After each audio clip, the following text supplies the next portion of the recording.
तो बच्चों, इस वीडियो में डिस्कस करेंगे class 11 subject Hindi mid term exam session 2023-24 morning shift paper के सॉल्यूशन को।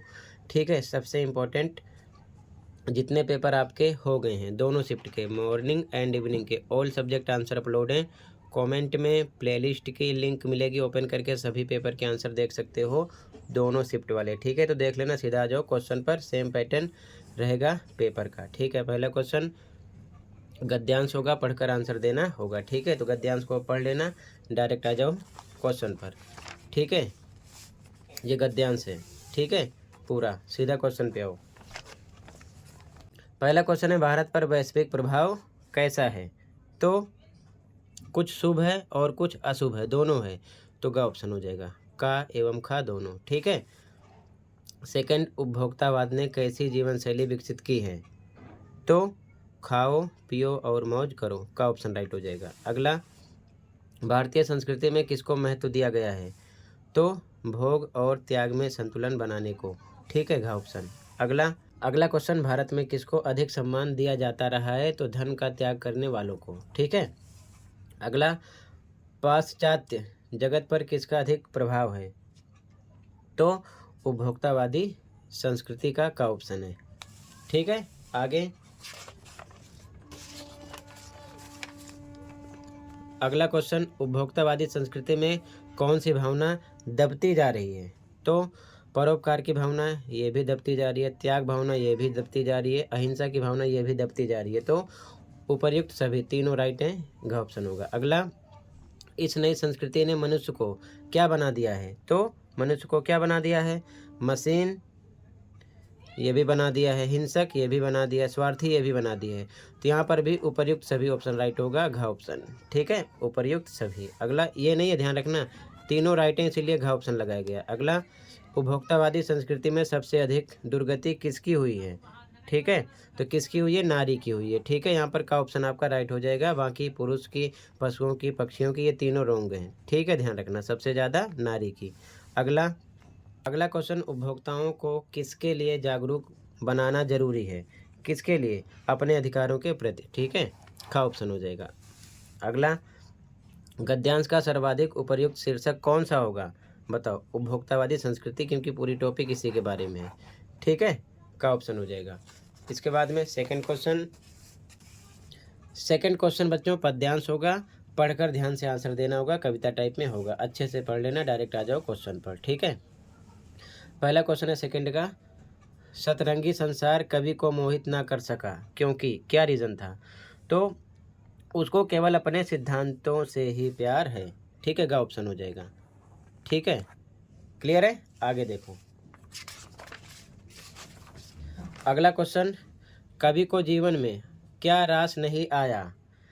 जीवन में सुखमय क्षणों को भोगना। ठीक है, गा ऑप्शन राइट हो जाएगा। ठीक है, अगला, कवि का विश्वास है कि हर एक का भाग्य अलग अलग होता है, इसीलिए संसार में तो यहाँ पर कोई जीवन में सुख भोगता है तो कोई दुख। ठीक है, ग ऑप्शन हो जाएगा। अगला, कवि के अपने जीवन की विशेषता है, कौन सी विशेषता है? दुखियों को दुख दूर कर निराश्रितों को आश्रय देने वाला जीवन। ठीक है, ख ऑप्शन राइट हो जाएगा।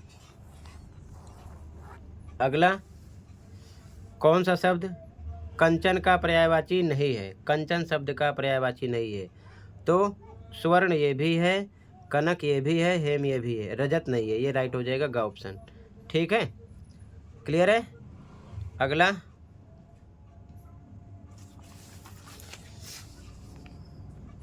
सब्जबाग कैसा शब्द है? तो तत्सम भी नहीं है, ठीक है, तद्भव भी नहीं है, देशज भी नहीं है, ये विदेशी है। ठीक है, क्लियर है, घ ऑप्शन हो जाएगा। अगला, कभी क्या पीते पीते जीवन भर चलता रहा?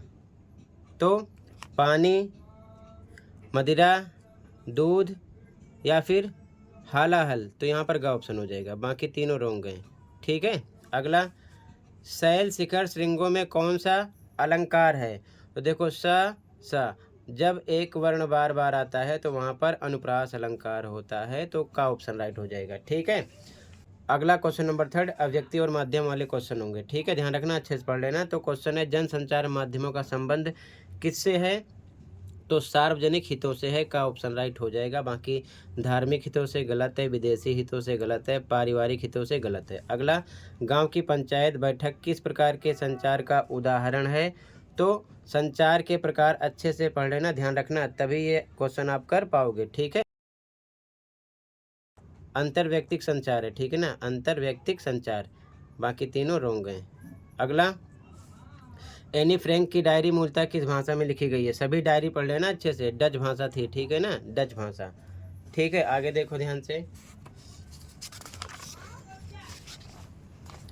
अगला क्वेश्चन है शब्द, ध्वनि और दृश्य तीनों कहाँ इकट्ठे होते हैं? तो बच्चों टीवी में। शब्द का मतलब बोले जाने वाले शब्द भी होंगे, ध्वनि का मतलब आवाज़ भी होगी, दृश्य का मतलब देख भी सकते हैं, ठीक है, टीवी हो जाएगा। रेडियो केवल श्रव्य होता है, सुन सकते हैं, इसमें चित्र नहीं दिखाई देता, ठीक है, ध्यान रखना। वायरलेस ऐसा भी नहीं है, और इनमें से कोई नहीं हो नहीं सकता, तो का ऑप्शन राइट होगा। अगला आज़ादी के पहले पत्रिका का लक्ष्य क्या था? क्या था? स्वाधीनता, ठीक है ना, का ऑप्शन राइट हो जाएगा, स्वाधीनता, ठीक है। इसके बाद में अगला क्वेश्चन पाठ्य पुस्तक अंतरा भाग 1 पर होगा, ठीक है ना। काव्यांश को अच्छे से पढ़ना है, एमसीक्यू क्वेश्चन होंगे, इसे आपको अच्छे से पढ़ना है, क्वेश्चन इसी के बेस पर है, ठीक है। पहला क्वेश्चन है सूरदास किस भाषा के कवि थे? तो सूरदास थे ब्रज भाषा के कवि, ठीक है, अवधी भाषा के नहीं थे, मैथिली के नहीं थे, खड़ी बोली के नहीं थे। अगला गोपियाँ किससे ईर्ष्या करती हैं? तो गोपियाँ कृष्ण की बांसुरी से ईर्ष्या करती हैं, ठीक है, ध्यान रखना, ठीक है। जब आप अच्छे से चैप्टर पढ़ोगे तभी समझ में आएगा। अगला क्वेश्चन सुजान कनौड़े कौन है? तो कृष्ण को बोला गया, ठीक है। बाकी बलराम रोंग है, श्रीदामा, इसे सुदामा लिखना था, रोंग है, राम भी रोंग है, ठीक है। अगला नार नवावती में कौन सा अलंकार है? तो फिर से देखो, ना एक वर्ण बार बार आ रहा है, तो ऑप्शन नंबर का अनुप्रास अलंकार हो जाएगा, ठीक है। अगला क्वेश्चन गिरधर का क्या अर्थ है? तो पर्वत को उठाने वाला गिरधर का अर्थ है, ठीक है। आगे फिर से क्वेश्चन मिलेगा गद्यांश, ठीक है, अच्छे से पढ़ लेना, क्वेश्चन इसी के हिसाब से होंगे। पहला क्वेश्चन उपयुक्त गद्यांश किस पाठ से लिया गया है? तो पाठ को अच्छे से पढ़ोगे तभी समझ पाओगे कि किस पाठ से लिया गया है। तो ये है दोपहर का भोजन, ठीक है। अगला घर की स्थिति कैसी है? तो घर की स्थिति दयनीय है, ठीक है ना, चैप्टर पढ़ोगे तो समझ में आएगी बात, ठीक है, दयनीय है, क्लियर है। आगे देखो ध्यान से, क्वेश्चन 3 निम्नलिखित कथन कारण को पढ़कर सही विकल्प चुनकर लिखिए, ठीक है। तो पहला है कथन नौकरी से छटनी होना आत्मसम्मान की बात है, ठीक है, तो ये गलत बात है, ये भी, ठीक है। अगला विदेश में व्यापार करने से छटनी होती है, ये भी गलत बात है, ठीक है, दोनों कथन गलत हैं, तो खा ऑप्शन हो गया। कारण कथन है और कारण आर दोनों ही गलत हैं, ठीक है, खा ऑप्शन हो जाएगा। आगे पैबंद किस पर लगे थे? तो पैबंद साड़ी पर लगे थे, ठीक है, साड़ी पर। अगला क्वेश्चन मुंशी जी किस विभाग में काम करते थे? तो मकान किराया नियंत्रण विभाग में, ठीक है, तो यहाँ पर खा ऑप्शन राइट हो जाएगा। अगला क्वेश्चन पाठ्य पुस्तक अंतराल भाग 1 से होगा, ये भी मिलान करना है। तो पहला आर्ट, तो आर्ट है आपका कला का रूप, यानी कि फर्स्ट का 4 हो गया, ठीक है, फर्स्ट का 4। तो अब फर्स्ट के 4 से ध्यान रखना, फर्स्ट का 4 है, बाकी छोड़ दो, इधर देख लेते हैं। फर्स्ट का 4 का में है, फर्स्ट का 4 खा में भी है, इसमें नहीं है फर्स्ट, ये गलत हो गया, ये गलत हो गया, एक और देख लेते हैं, ठीक है। उसके बाद में मकबूल के पिता तो क्या थे? यथार्थवादी, सेकंड का 3rd है, तो यहाँ सेकंड का क्या है? 3rd, ठीक है। तो सेकंड का 3rd देख लेते हैं, पहले और दूसरे में सेकंड में 3rd है, सेकंड में 3rd है, अभी भी दोनों राइट हैं, एक और पहचानो, ठीक है, दोनों सेम चल रहे हैं। अगला मराठा योद्धा, तो ये थे तलवार ढाल, यानी कि 3rd का आपका है सेकंड, तो 3rd का सेकंड देखते हैं, इन दोनों में 3rd का सेकंड, 3rd का फर्स्ट, तो ये रॉन्ग हो गया, ठीक है, ये राइट हो गया, का ऑप्शन हो गया यहाँ पर, ठीक है, का वाला राइट है। आगे देखो अगला क्वेश्चन बेंद्रे द्वारा कैनवस पर बनाई गई पेंटिंग का क्या नाम था? तो बैंग बांड, ठीक है। आगे मकबूल के लिए विंसर न्यूटन ऑयल ट्यूब और कैनवस किसने मंगवाए? तो उसके पिता ने, का ऑप्शन हो जाएगा, ठीक है। अगला दादा की मृत्यु के बाद हुसैन किस स्थान पर बैठकर रोता था? तो दादाजी के बिस्तर पर। खा ऑप्शन राइट हो जाएगा। ठीक है, अगला क्वेश्चन, मकबूल ने गांधी जी का पोर्ट्रेट ब्लैक बोर्ड पर कब बनाया? तो 2 अक्टूबर को। स्टोरी पढ़े हो ना, का ऑप्शन राइट हो जाएगा। अगला, किस फिल्म का पोस्टर देखकर मकबूल को ऑयल पेंटिंग बनाने का विचार आया? तो सिंहगढ़। ठीक है, गा ऑप्शन हो जाएगा। अगला, मकबूल के कितने मित्र थे? बताओ। 5 थे। ठीक है, 5 मित्र थे। ठीक है, ध्यान रखना। आगे देखो ध्यान से। अब इसके बाद में बच्चों आपको अगला क्वेश्चन मिलेगा दृश्य लेखन। कोई ये करना होगा, 5 नंबर का होगा, तो इसे आप बनाकर लिखोगे। ठीक है ना, अपने हिसाब से, टॉपिक के हिसाब से इसे खुद करना होगा। ठीक है, फिर आगे जो क्वेश्चन मिलेगा, समाचार पत्र मिलेगा, चॉइस होगी ऊपर वाला करो या फिर नीचे वाला, इसे भी आपको बनाकर ही लिखना है। ठीक है, फिर आगे जो क्वेश्चन होगा इसमें आपको कार्य सूची लिखनी होगी। ठीक है, 3 नंबर का होगा, चॉइस होगी ऊपर वाला करो या फिर नीचे वाला। ठीक है, कार्यवृत्ति कार्य सूची दोनों होंगे, कोई एक करना होगा, ध्यान रखना। फिर आगे अगला क्वेश्चन नंबर 9 जो है, तो इसका आंसर देख लो, दूरदर्शन के कौन से उद्देश्य हैं? तो ये इसका आंसर है। ठीक है, फर्स्ट का। ठीक है, आगे जनसंचार में फीडबैक क्या होता है? तो ये इसका आंसर है। ठीक है, यहाँ से लेके यहाँ तक याद कर लेना। ठीक है, आगे देखो, निम्नलिखित में से किन्हीं 2 प्रश्नों के उत्तर दीजिए। पहला क्वेश्चन है, संध्या के समय प्रकृति में क्या क्या परिवर्तन होते हैं? संध्या के बाद कविता के आधार पर लिखिए। तो इसका आंसर देख लो, ये आंसर है इसका।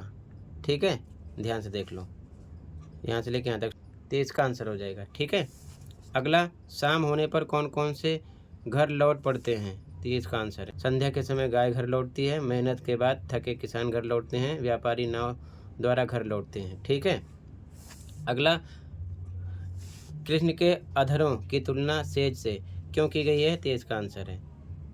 ठीक है, 3 पॉइंट हैं, याद कर लेना। ठीक है, आगे काव्यांश की सप्रसंग व्याख्या करनी होगी। ठीक है, सप्रसंग व्याख्या ध्यान रखना, चॉइस होगी, कोई एक करना होगा। तो संदर्भ प्रसंग व्याख्या जैसे लिखते हैं आप, अच्छे से सपोर्ट से तैयार कर लेना। ठीक है, क्योंकि इसमें फॉर्मेट होगा संदर्भ का 1 नंबर, प्रसंग का और व्याख्या का। ठीक है, और विशेष का 1-1 नंबर होता है, तो 4 हेडिंग होती है, इसके अंतर्गत लिखना होता है। ठीक है, ध्यान रखना। आगे निम्नलिखित में से किन्हीं 2 प्रश्नों के उत्तर दीजिए। हामिद की किन्हीं 3 चारित्रिक विशेषताओं का वर्णन कीजिए। तो इसका आंसर देख लो, पहला पॉइंट, दूसरा, तीसरा, चौथा, 5वां। ठीक है, हामिद के बारे में ये आंसर है। ठीक है, आगे में दिव्यांगों के प्रति कैसा व्यवहार करना चाहिए? गूंगे पाठ को केंद्र में रखकर बताइए। ठीक है, तो गूंगे पाठ के आधार पर ये इसका आंसर हो गया है, पॉइंट में लिखे गए हैं। ठीक है, इसे तैयार कर लेना। ओके, अगला क्वेश्चन, सिद्धेश्वरी ने अपने किस पुत्र के लिए रामचंद्र से झूठ बोला और क्या बोला? ठीक है, तो इसका आंसर है। ठीक है, अच्छे से पढ़ लेना। आगे फिर से सप्रसंग व्याख्या करनी होगी, इस बार गद्यांश होगा, तो सेम चॉइस होगी, कोई एक करना होगा, 6 नंबर का होगा, ध्यान रखना। तो 4 हेडिंग चलेगी, संदर्भ प्रसंग व्याख्या विशेष। ठीक है, तो इस हेडिंग के अंतर्गत आपको लिखना है संदर्भ, जैसे आप लिखते हो प्रस्तुत, गद्यांश है, पद्यांश है, जो भी हमारी पाठ्य पुस्तक अंतर्भाग 1 के, फिर डैश नामक पाठ से लिया गया, इसके लेखक ये हैं, लिखते हैं। उसके बाद में प्रसंग में किसके बारे में बताया गया, व्याख्या में इन्हीं लाइनों को बढ़ा चढ़ा कर लिखना है, और विशेष में इसमें कौन सी भाषा है, कौन सा मुहावरा है, कौन सा अलंकार है, कौन सी शैली है, किसके बारे में बताया गया है, ये सब लिख देते हैं। ठीक है, तो इसे आप अच्छे से कर लेना। ठीक है, तो टोटल मैंने पूरा पैटर्न समझा दिया है। ठीक है, आगे देख लो यहाँ तक। अगला क्वेश्चन है, 60 शब्दों में आंसर देना होगा। जैसे कि मकबूल का अपने दादा से विशेष लगाव रहा, स्पष्ट कीजिए, कोई ये करना होगा, तो इसका आंसर हो जाएगा। ठीक है, क्लियर है। इसके बाद में पाठ में बड़ौदा शहर की जिन विशेषताओं का उल्लेख किया गया है उन्हें स्पष्ट कीजिए। तो देखो ये इसका आंसर हो जाएगा। तो ये इसका आंसर हो जाएगा, सेकंड का ये पॉइंट है। ठीक है, अच्छे से पढ़ लेना। ठीक है, ये 14 के फर्स्ट का आंसर है और ये सेकंड का आंसर है, पॉइंट में 1 2 3 4। ठीक है बच्चों, तो इसी के साथ ये कंप्लीट है, पूरा पेपर मैंने डिस्कस कर दिया। ऐसे ही पेपर आपको मिलेगा। आई होप अच्छे समझ में आया होगा। फिर भी कहीं पर कोई डाउट है कमेंट कर सकते हो। मिलते हैं अगले वीडियो में। Thank you for watching and take care.